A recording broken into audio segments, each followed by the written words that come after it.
Eu tenho o prazer de apresentar um grande médico, um grande mestre, né, um grande professor que a gente teve na pós-graduação, um dos pioneiros, né, foi o que instalou no SUS, né, o uso de cannabis medicinal, da maconha, lá em Búzios. O Dr. Eduardo Faverê, ele tem uma carreira médica e acadêmica altamente distinta. Como fundador e diretor médico de Centros de Epilepsia do Instituto Estadual do Cérebro, Paulo Niemeyer, e do CEP Rio. Ele concluiu a pós-graduação em Neurologia Pediátrica pela Universidade Federal do Rio de Janeiro e Fiocruz, e se especializou em Neurofisiologia Clínica e Epileptologia na Bonn Universität e Bethel Epilepsie Zentrum, na Alemanha. Em 2013, o Dr. Faverê tornou-se um dos primeiros médicos brasileiros a prescrever a cannabis medicinal, tratando posteriormente mais de 3.000 pacientes portadores de diversas doenças em todo o país. Eduardo, vamos lá?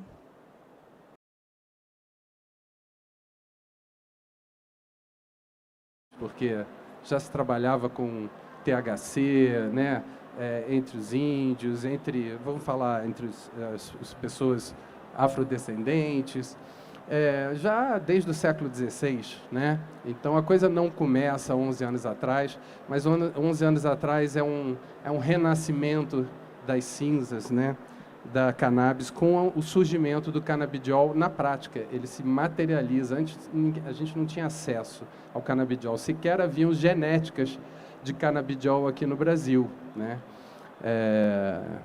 Vamos falar sobre isso. Então, essa história, eu sempre friso, ela surge da luta das mães e pais, né? A gente já tinha contato com os primeiros trabalhos acontecendo, né, coisas sendo publicadas. Quando eu estive na Alemanha, em 1996 a 1999, os jovens lá com epilepsia, eu fiquei em centro de epilepsia lá, eles já falavam: doutor, você já leu sobre isso? A gente, quando está tendo muita crise, a gente fuma e a gente fica bem e tal. Mas, na época, a literatura era muito irregular, né? Assim, você não sabia que tipo de cannabis a pessoa tinha usado, qual a quantidade, faltavam estudos mais controlados, né? E com todo o proibicionismo, né, em relação ao THC. Bom, então, essa história aí envolveu muito amor, né, muita empatia, né? Uma coisa que eu me orgulho, assim, sabe?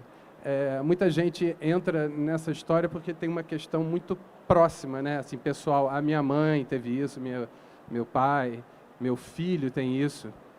Eu não tinha ninguém, minha família é saudável, não tinha ninguém nessa história. Eu entrei assim porque eu sempre tive essa empatia mesmo com o sofrimento do outro ser humano, com aquelas mães que estavam ali. Eu sempre tratei crianças muito graves, né? Crianças com problemas neurológicos, vocês sabem, são problemas familiares, envolve toda a família, né? Então, envolveu muita união. A cannabis me deu um sentido muito profundo de coletividade, né? Reuniu pessoas dos mais diversos segmentos, né? Então, quando a gente começou, foi preciso coragem, muita luta, enfrentar muito desespero e medo. Ciência e pesquisa foram fundamentais, né? Colaboração das associações, por exemplo, com as universidades, né? A participação dos advogados, da Rede Reforma, né? Que permitiu que os primeiros cultivos surgissem, né? Que em toda a sua luta antiproibicionista, não só na cannabis, mas antirracista, anti-homofóbica e por aí vai. Então, a gente vê cada vez mais que o Brasil é um país que está virando quase uma teocracia, né? Em que a gente enfrenta um crescimento muito grande de uma onda conservadora, de extrema-direita. Precisamos estar muito... A gente não pode perder a conexão, como a Mariana falou, com a raiz de toda essa questão, que é a natureza, que é a gente como parte da natureza e a gente com liberdade de escolha de qual medicina a gente vai usar, né? E é isso, assim, ó, muita gente ao longo desse caminho foi encarcerada, muita gente morreu. Sobretudo, a gente sabe que por questões racistas, a população jovem, preta, foi a que mais sofreu. Então, por isso eu começo com esse slide dizendo que a chegada da cannabis no Brasil, ela se dá no século XVI, através da diáspora africana, sobretudo vindos de Angola, né? A cannabis conhecida como diamba, fumo de Angola e maconha já era utilizada em rituais espirituais, rituais de cura, né? No tratamento das dores, né? Da depressão no período de escravidão. E os quilombos eram e ainda são importantes locais de resistência, onde se estabeleceu toda uma importantíssima parte da cultura brasileira, né?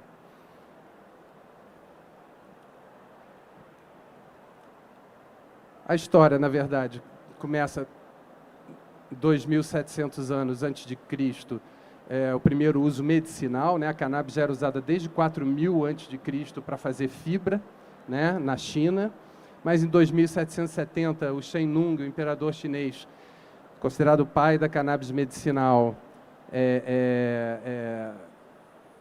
determina esse uso, determina o cultivo, utilização, inclusive como alimento. Depois a cannabis, a partir do 2000 a.C., cresce muito na Índia, né? A Índia onde ela cresce principalmente nesse momento, e da Índia ela vai seguir em direção à África, passando por Tibete, Nepal, Turquia, Pérsia, Sírios, a Arábia, né? Trazendo que a Índia era um local de comércio, né, de especiarias que vinham da Índia. Então, esse comércio que passava pelos países árabes, que passava pelo Mediterrâneo, ou contornando por debaixo da África, né, na rota dos portugueses, fez essa disseminação acontecer. E aqui vocês veem que, então, está meio fraco aqui, mas no século XV e XVI, a cannabis chega na África, e da África ela chega na América do Sul. E foi, sobretudo, né, essa população oriunda da África que fazia esse uso ritual medicinal. Só mais tarde é que, né, chegando no século XIX, é que a cannabis vai para a Europa e Américas, trazida exatamente da Índia, trazido pela Índia pelo Dr. O'Shaughnessy, um médico irlandês que esteve na Índia aos 24 anos de idade, olha que maravilha. E lá começou a analisar todos os produtos de cannabis, começou a analisar as indicações, começou a analisar a segurança em animais, né?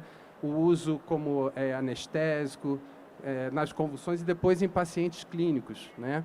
Documentou efeito antiemético, antináusea, estimulante do apetite. E ele foi, então, ao retornar para a Europa, ele foi o principal introdutor, né, do uso medicinal da cannabis.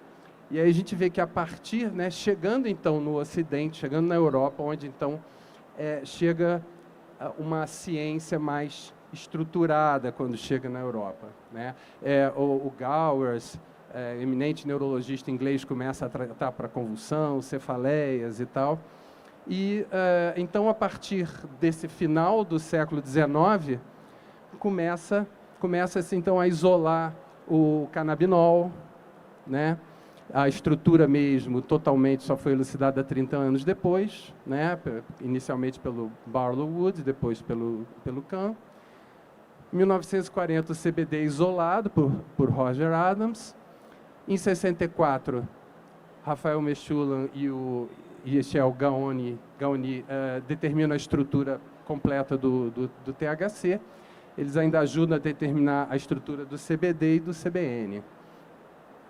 Em 80, nosso querido, saudoso professor Elisaldo Carlini publica o primeiro artigo controlado por placebo, randomizado sobre a epilepsia no mundo. Em 88, é clonado e identificado o receptor CB1 por Howlett e Devane, nos Estados Unidos. Em 92, é identificado a primeira endocannabinoide, né, por Mechoulam, Devane e Hanush, que foi chamada de anandamida, né, E em 93, a descoberta do receptor CB2. E em 95, o segundo endocannabinoide, o 2-AG, já falado aqui, o garoto anandamida e o garoto 2-AG. Aí você vê exatamente, então, esse sistema endocannabinoide que, à medida que a gente foi conhecendo esse sistema endocannabinoide, a gente foi entendendo ele como um sistema fundamental na nossa homeostase física, emocional, cognitiva, espiritual. Ele nos interliga em todas as nossas dimensões. E o receptor CB1 vai estar regulando todos esses sistemas de neurotransmissores, né? Noradrenalina, acetilcolina, glutamato, serotonina, GABA, endorfinas, glicina, dopamina, ocitocina. Ele também tem uma função protetora em relação aos radicais livres, né? Ele é um sistema anti-estresse, ele tem uma relação muito importante com o sistema do estresse, né, que é o eixo hipotálamo, hipófise adrenal.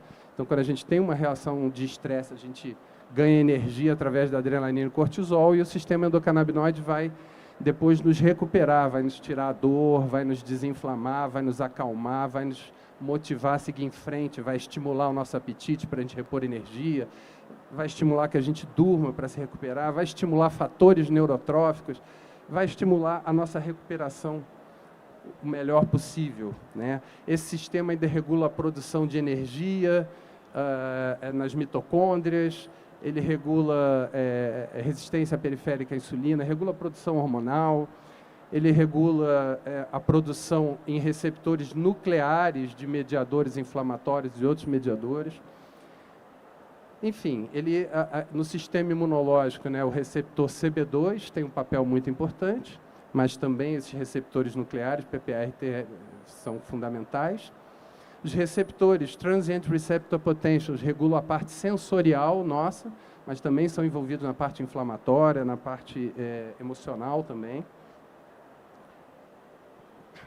Então, aqui o primeiro trabalho do Carlini, né, em que primeiro ele faz um estudo de segurança na fase 1, depois, na fase 2, ele faz um estudo com 8 pacientes e 7 placebos, recebendo 200 a 300 miligramas por dia ou placebo por 18 semanas. 4 pacientes do grupo de CBD e apenas 1 do placebo tiveram controle total das crises, sendo que no estudo de segurança, os pacientes com CBD não tiveram efeitos adversos e 2 controles apresentaram sonolência leve. Então, esse foi um start clínico, uma pedra inicial, pedra fundamental, que o Dr. Carlini honrou até os últimos dias. Na década de 90 no Brasil, né, já era usado, na década de 80, já era usado o THC para uso, para estimular o apetite, pacientes com síndrome consumptiva, com HIV, né, com deprimidos, né, paciente com câncer, em quimioterapia, com náuseas e vômitos. Então, o LAFEP, que é um laboratório público pernambucano, tenta produzir pela primeira vez o THC sintético, que nem o dronabinol, que tinha sido aprovado pela FDA em 85, mas encontra, como a gente sabe, todo tipo de resistência, não passou em comitê de ética, não passou, foi totalmente bloqueado. E o professor Carlini, nessa época, inclusive, tinha um cargo de direção na vigilância sanitária e participou dessa tentativa também, que frustrada, né? Então, depois, em 2004 a 2013, né, em 2004 surge a primeira publicação do caso da Charlotte Feigens, né, que foi uma criança com uma epilepsia de Dravet, vocês sabem, uma epilepsia muito grave, era o pânico de todo epileptologista, né? A criança não pode sair num dia de calor, tem crise convulsiva de 1 hora de convulsão, né? Estado de mal epilético. São casos muito graves. As mães saíam quase com uma UTI para ir na rua. Então, são casos gravíssimos em que a criança vai tendo uma deterioração. A Charlotte, ela já estava num estado totalmente desenganado, com respirador, aparelho. Quando ela escuta falar de uma outra criança que tinha se beneficiado e aí começa a usar. e ela sai de 20 crises por dia para 2 a 3 crises por mês, né? E aí ela vai se recuperando, vai saindo daquele estado crítico, e 20 minutos, certo. Então, esse é o início.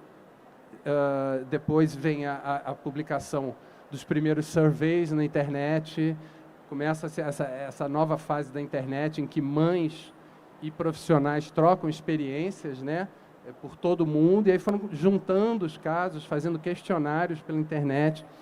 E no primeiro survey, com essas formas graves de epilepsia, epilepsia de Dulce, síndrome de Lennox-Gastaut, epilepsia de Dravet, teve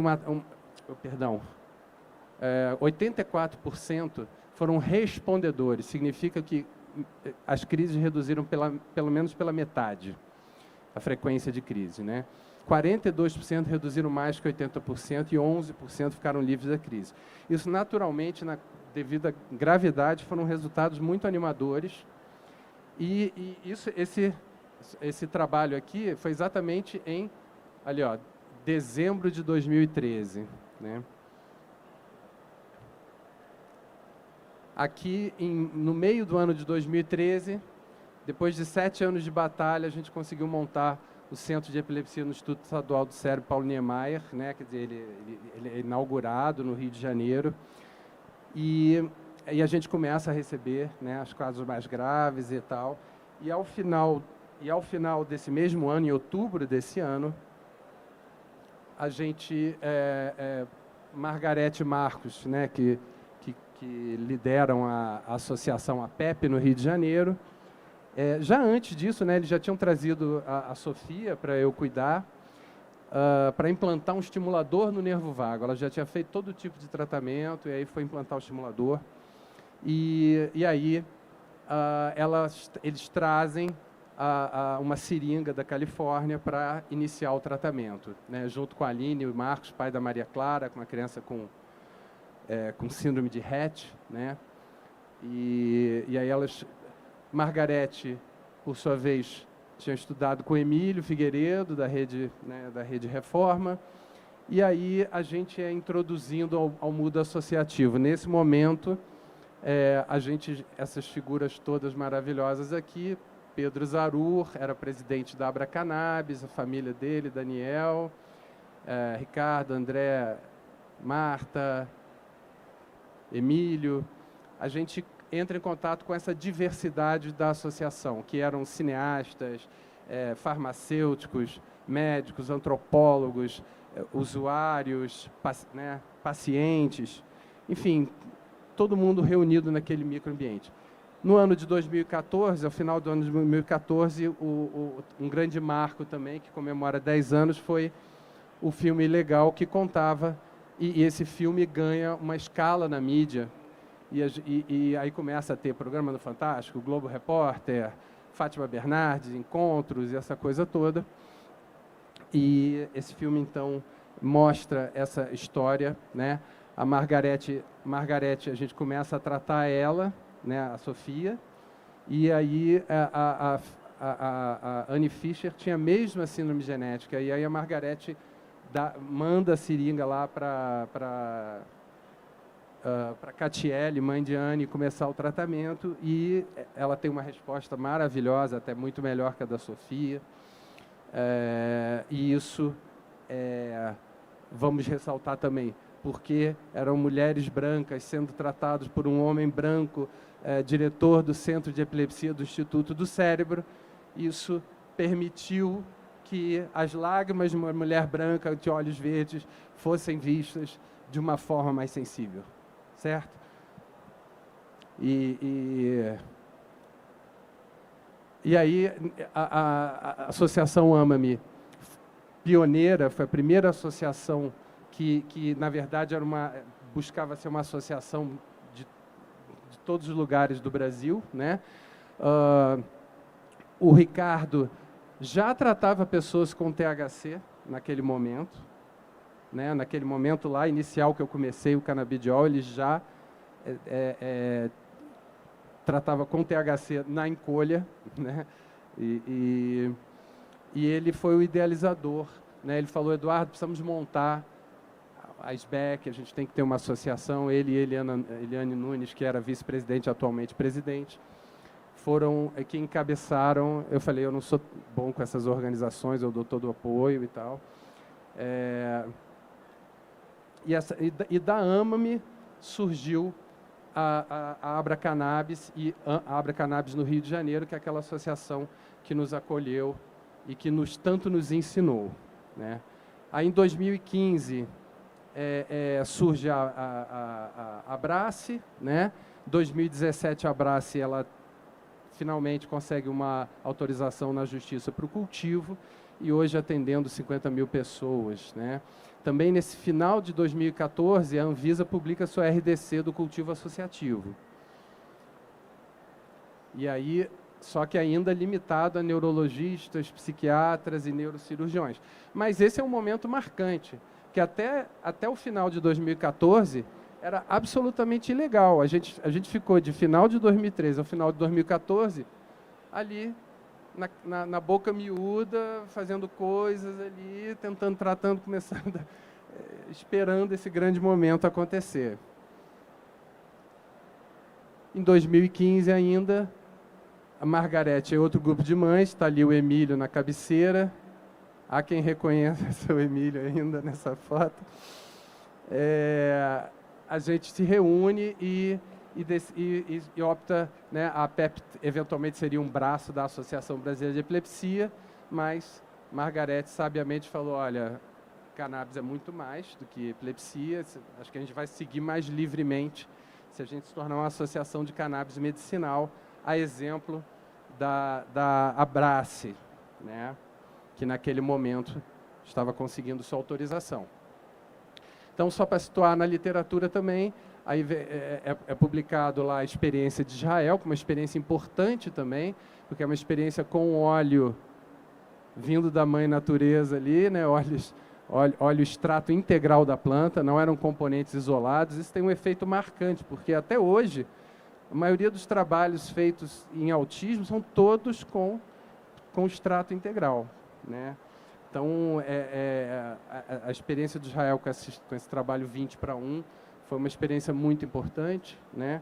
Então, eram crianças também severamente acometidas, né, com mais de 7 medicações, entre 1 e 17 anos. Essas crianças tiveram aí 89% tiveram redução das crises, né?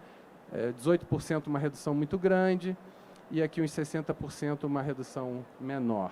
7% tiveram agravamento da crise. Então, lembrando o canabidiol, como outros remédios no sistema nervoso, em um grupo menor de pessoas pode ter um efeito ao contrário, né? Outros anticonvulsivantes, todos os outros anticonvulsivantes também podem fazer isso, né? O Rivotril, ele acalma as pessoas, mas em algumas pessoas ele deixa a pessoa agitada e pode ter surtos, né? Em 2016, um marco também importante, uma parceria. A gente monta um GT dentro da Fiocruz, com a participação da Abra Cannabis, da PEP, Fiocruz e a UFRJ, com a participação da professora Virgínia Carvalho. Lauro está aqui, Adriana, eu, Patrícia, Margarete, Kiko, Cecília Edin, Ricardo Nemer, Heine, da Farmanguinhos, enfim. Aqui o primeiro evento da PEP também marcante, no Museu da Manhã, em 2018. Evento já com a participação do Bial, já com a participação do Krenak, já com a participação, então já um evento que de maior proporção naquela época, né? Com grande repercussão. Aí vem os trabalhos que vieram a ser fundamentais, né, para aprovação, tanto na esclerose tuberosa, né? Eu não vou poder ficar entrando em detalhe, porque já me fala que tem uns 10 minutinhos, então, trabalhos mostrando o potencial de neuroproteção, trabalho do grupo brasileiro, coordenado pelo pessoal, né, pelo João Leite, Zuardi, Cripa, mostrando efeito neuroprotetor em crises epiléticas prolongadas. Tem vários trabalhos mostrando efeito de neuroproteção em Alzheimer, em Parkinson, em Coreia de Huntington, em trauma, em isquemia, em encefalite autoimune, e não é só do cérebro, do coração e outros órgãos. Então, esse efeito neuroprotetivo dos fitocannabinoides e dos endocannabinoides fica bem documentado, e isso é também revolucionário, né?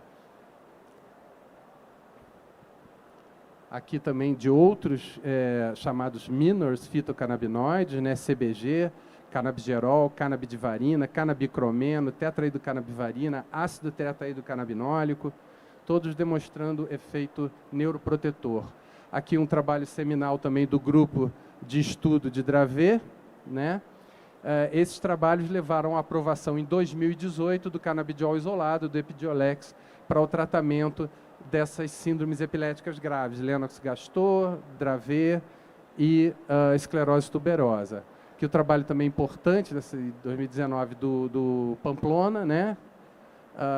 Comparando canabidiol isolado e extratos integrais, mostrando que a resposta, a tolerabilidade foi melhor no grupo do extrato integral, e também as doses, né, pelo menos 1/3 das doses necessárias do produto isolado.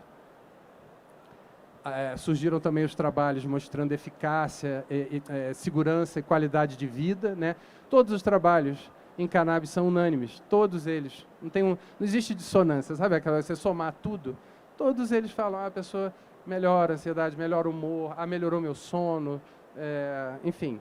Não que as pessoas não possam piorar, não que não exista efeito, não é isso. Mas, comparado aos medicamentos para as suas devidas indicações, né, a cannabis ela tem um perfil melhor e mais amplo. Então, às vezes, é o que você fala assim, você trata a epilepsia da pessoa, mas você trata também a ansiedade dela, você trata também a depressão da pessoa com epilepsia, você trata as dores que ela fica, né, antes e depois, às vezes, da crise. Você trata o déficit de atenção, que é maior nas pessoas com epilepsia. O canabidiol tem sido usado também para o déficit de atenção. O déficit cognitivo de memória que pode acontecer na pessoa com epilepsia temporal.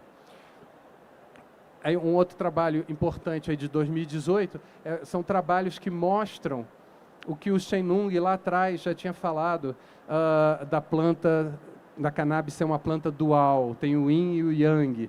E aí o canabidiol e THC viraram yin e yang, né, na leitura mais contemporânea.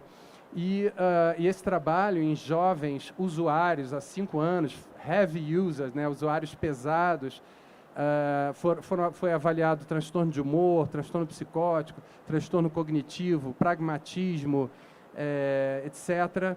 E antes e depois de 20 semanas do uso, de 200 miligramas de canabidiol, no caso isolado. E esses pacientes tiveram melhoras. Então, foram vários trabalhos mostrando que o canabidiol ele torna o uso do THC mais seguro, né? Se você tem canabidiol na genética da planta, tem menos chance de um surto psicótico, menos chance, né, de despersonalização e coisas assim. A chance maior são genéticas muito potentes de THC, sobretudo em sintéticos, né?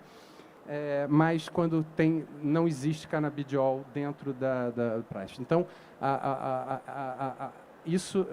essa possibilidade de ter o canabidiol disponível dentro da prática tornou também a prática do THC uma prática mais segura e eficaz, e você conseguindo individualizar melhor o tratamento para cada pessoa.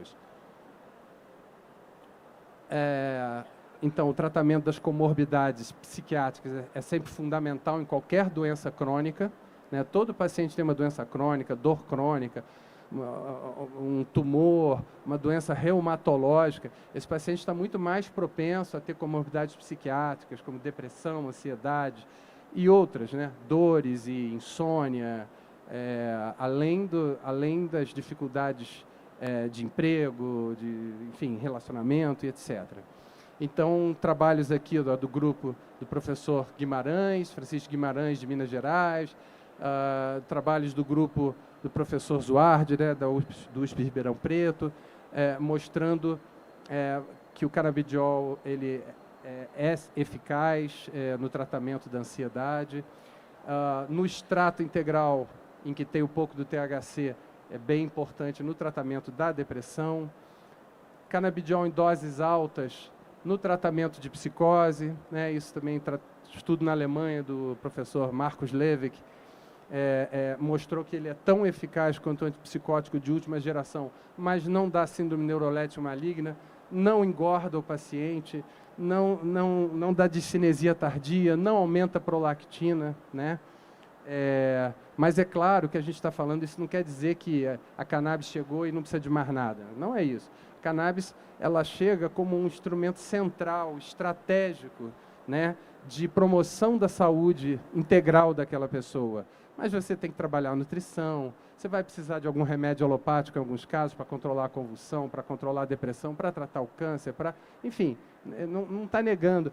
Agora, o interessante, a gente vai ver aí, aqui também os trabalhos a partir de 2018, 2019, numa das principais indicações que eu considero, porque não existe outro tratamento realmente interessante, além, claro, da dieta, além, claro, das terapias, mas no autismo, né, já se detecta ali uma baixa de endocannabinoides, né, em diferentes causas do autismo, e com o uso do extrato integral, você vê aqui, após 6 meses de uso, né, olha a taxa de melhora, 89,8% na inquietude, 89% ataques de raiva, 83% agitação, problemas de sono, 58%, melhora cognitiva em 30%, já eram pacientes mais uma média de idade de 13 anos, quer dizer, com certeza o uso mais precoce, a gente viu crianças saindo do transtorno do espectro autista,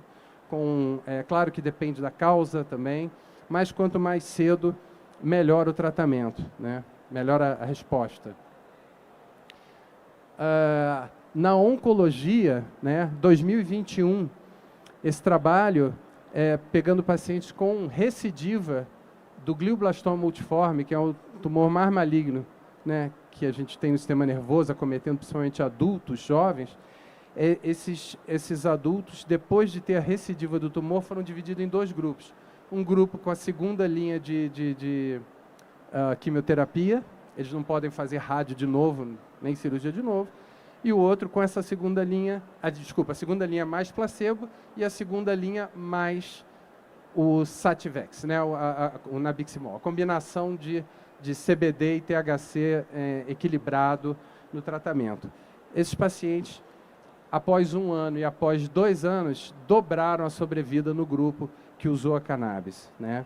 E isso a gente vê em vários outros cânceres, e aí vem o trabalho também importante do professor Ethan Russo, né, de 2018, mostrando já o nível de evidência para espasticidade e também sintomas urinários, né, na esclerose múltipla, com aprovação regulatória, estudos de fase 3 RCT, epilepsia Dravet, Lennox-Gastaut, dor crônica, esquizofrenia, transtorno do soma, glaucoma, os sintomas que eu falei, urinário, esclerose múltipla, Tourette, demência, Parkinson, estresse, etc.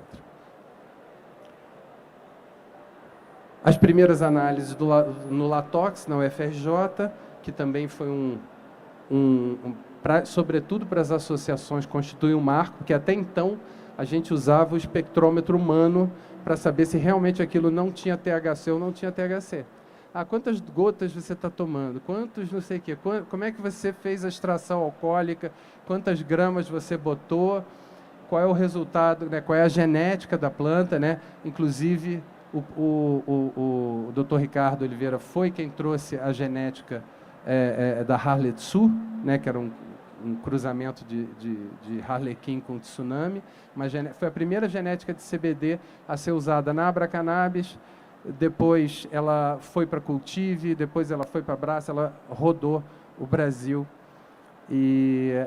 Então, esse foi um momento marcante, foi o primeiro momento que a gente começou a saber o que tinha dentro dos óleos produzidos pelas associações e também do que estava vindo de fora, né? Lembrando que tem um estudo do JAMA, de 2017, que mostrava que os óleos feitos nos Estados Unidos, 42% tinham mais THC do que estava determinado e 33% tinham menos de uma faixa de 10%. Então, também não é essa perfeição, essa maravilha que se fala Bom, ressalva-se que nos Estados Unidos era uma outra forma de cultivo que não no Canadá e no Israel, né, onde você tinha o cultivo clonado, etc. Então, estamos chegando ao fim. Aqui o congresso da Canex e também a publicação da RDC 327, que permite o produto na farmácia e para pessoas com terminais com THC mais elevado. Também foi um marco importante. Professor Rafael Merhulan, a nossa visita em Israel, está aqui nosso querido Wilson, uma viagem inesquecida, o Pedro Pierro.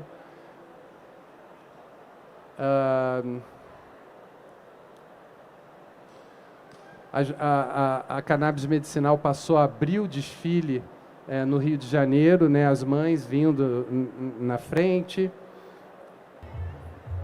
Ops. Isso aí, galera! Perdão, eu nem tinha lembrado.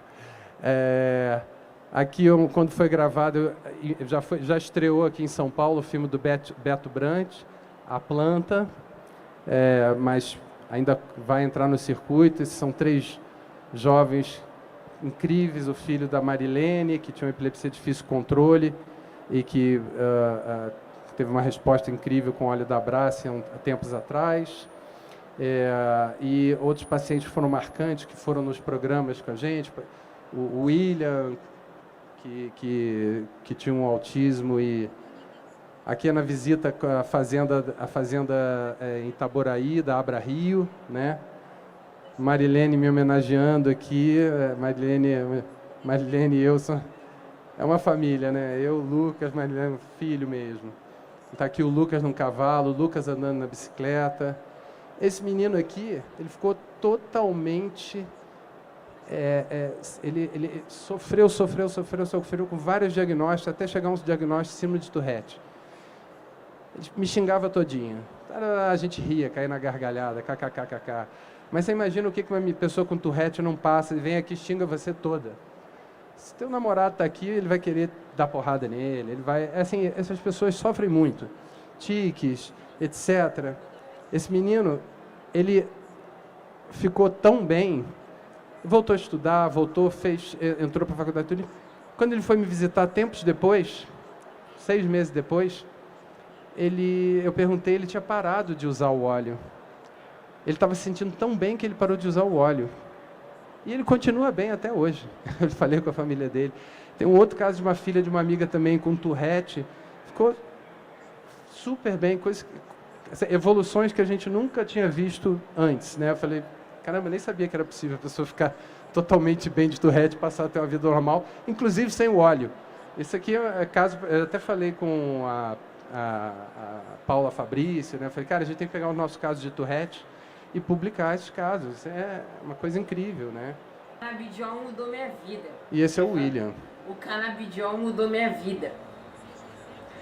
Antes a minha inteligência era estagnada ou em processo lento de declínio.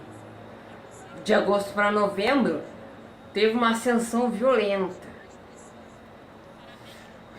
Eu vou cortar. Ele voltou para a escola, foi aprovado com louvor. Ele tinha uma fobia social, não conseguia... Ele estava isolado em casa, planejava a vida dele sozinho em casa. Ele dá uma aula, ele hoje em dia faz faculdade de História. Ele foi comigo no programa da Fátima Bernardes. Aqui, não posso deixar de falar, aqui é o programa de Búzios, né? Como a Mariana falou, eu e Mariana sofremos bastante, mas nasceu a criança lá. Né? Aqui é a Policlínica de Búzios, onde a gente fazia os atendimentos. Lauro, fundamental, sempre lá. Toda a galera, né? A Aline, o Zé, que é o nosso mago das plantas, da Farmácia Viva de Santa Teresa.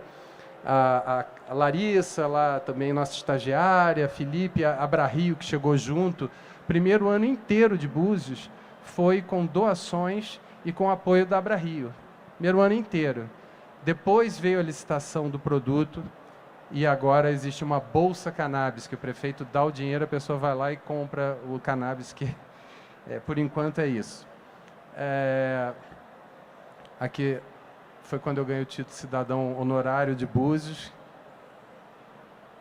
E, para encerrar, aquilo que a gente falou da questão da reparação uma questão fundamental, né? Quem tem mais direito do que os quilombolas de ter o cultivo e de usufruir disso como uma fonte de sustentabilidade numa economia circular? Essa é a ideia. Dona Cássia, que é uma cantora de ciranda, é a nossa Lia de Itamaracá, de Búzios, né? O líder quilombola, Ricardo Benquerê, e sua família, Eisla.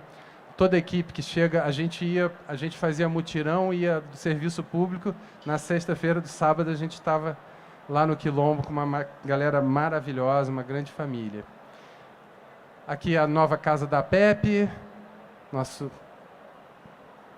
herói nacional, Siddhartha Ribeiro, né, o cara que melhor soube expressar e escrever sobre toda essa trajetória.